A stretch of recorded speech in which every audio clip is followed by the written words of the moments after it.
अस्सलाम वालेकुम फ्रेंड्स। आज की वीडियो में आपको सिखाऊंगा कि आप किस तरह से सेहत के असूलों के मुताबिक और वो भी बगैर दूध के इस्तेमाल किए इतना मज़े का गाजर का हलवा बना सकते हैं। इसके अंदर इंग्रेडिएंट भी काफ़ी कम इस्तेमाल किए गए हैं, लिहाजा आपको बहुत ज़्यादा आसानी होगी इसको बनाने के लिए। तो चलिए वीडियो को शुरू करते हैं। गाजर का हलवा बनाने के लिए हमें जो जो ऐसी चीज़ें चाहिए एक बार उन सबको देख लेते हैं। सबसे पहले हमें चाहिए होगा गाजर। यहाँ पर है 2 किलो गाजर, जिसको हमने बिल्कुल बारीकी के साथ कद्दूकस कर लिया है और ये आपके सामने है। इसके बाद हमने लिया है 1 पाव खोया। और यकीन करें, जो गाजर का हलवा होता है इसके अंदर खोए का जायका बहुत ही मजे का होता है। इसके बाद हमने लिया है हाफ बाउल कटा हुआ नारियल। आपने कोशिश करनी है कि जो नारियल होगा आपने इसको बराबर और छोटे छोटे हिस्सों में काटना है, ताकि ये पूरी हलवे के अंदर बराबरी के साथ फैल सके और आपको खाने में भी मजा आए। अब यहाँ पर हमें चाहिए मिश्री। लोग अक्सर एक बहुत ही बड़ी गलती करते हैं कि वो गाजर के हलवे के अंदर चीनी का इस्तेमाल करते हैं। देखिए, जो आपने गाजर का हलवा इस तरह का बनाया है कि आपने उसके अंदर तमाम ड्राई फ्रूट्स भी डाले हैं, आपने उसके अंदर दूध का इस्तेमाल भी किया है। इसके अलावा आपने वो गाजर का हलवा पूरी सेहत के असूल के मुताबिक बनाया है, लेकिन अगर आप आखिर में चीनी इस्तेमाल कर देंगे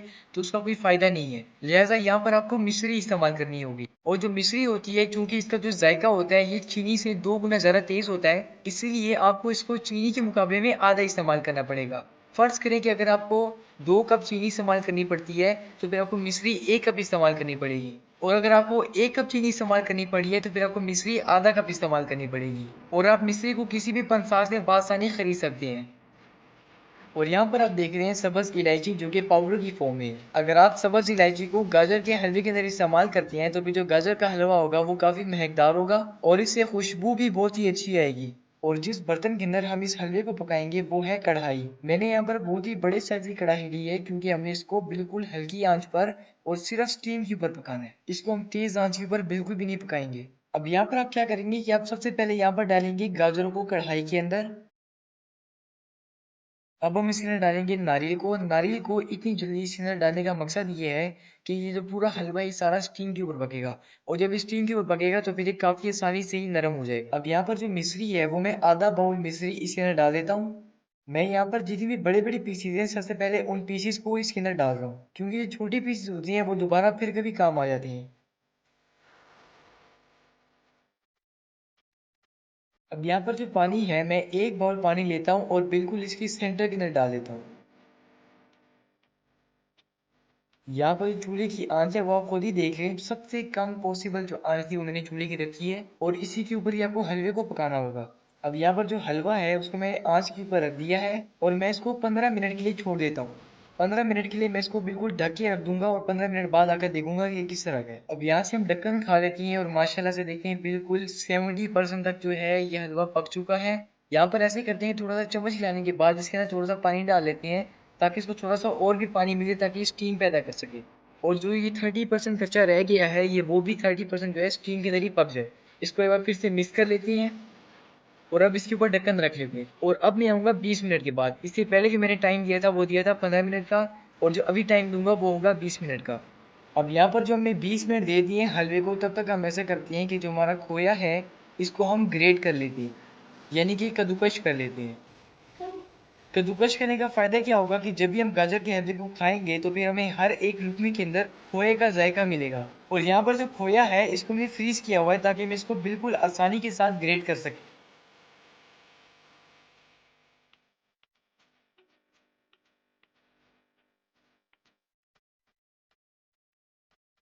अब यहाँ पर आप देखिए माशाल्लाह से जितना भी खोया है वो सारा बिल्कुल एक परफेक्टली तरीके के साथ कद्दूकश हो गया है। इसका एक एक दाना एक दूसरे से अलग हो गया है। अब 20 मिनट बाद मैंने जैसे यहाँ से ढक्कन हटाया और माशाल्लाह से आप यहाँ पर देख सकती हैं कि जितनी भी कद्दूकश किए हुए गाजर थे वो सारे परफेक्टली तरीके से गल गई हैं। और स्टीम की वजह से गाजर का जितना भी पानी था वो सारा भी सूख गया है, और जितना पानी मैंने खुद डाला था वो सारा भी सूख गया है।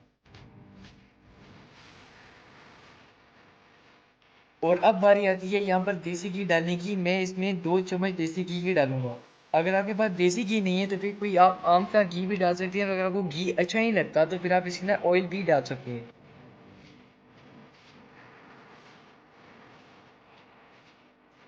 अब यहाँ पर बारी आती है इलायची की, जो कि पाउडर की हुई थी। मैं यहाँ पर डालूंगा हाफ टी स्पून इलायची इसके अंदर।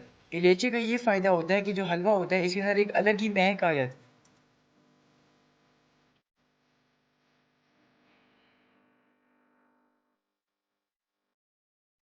अब यहाँ पर बारी आती है इसके अंदर खोया डालने की। यहाँ पर जितना भी खोया है बिस्मिल्लाहिर्रहमानिर्रहीम मैं सारे खोए को इसके अंदर डाल लेता हूँ। और जैसे ही हम खोया डालेंगे तो फिर हमने क्या करना होगा कि जो आंच होगी उसको हम थोड़ा सा मीडियम कर देंगे। तो फ्रेंड्स अब बारी आती है इसको सर्व करने की।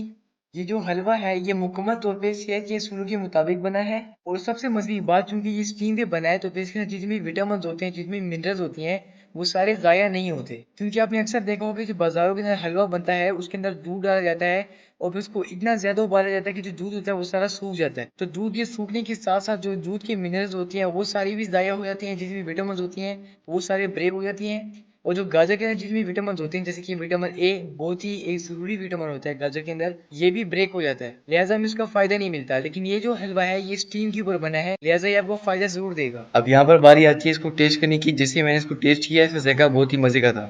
खैर फ्रेंड्स ये थी मेरी आज की वीडियो। अगर मेरी वीडियो पसंद आए तो मेरी वीडियो को लाइक करके मेरे चैनल को सब्सक्राइब जरूर कीजिएगा। मैं आपसे मिलूंगा अगली वीडियो में, तब तक के लिए अल्लाह हाफिज।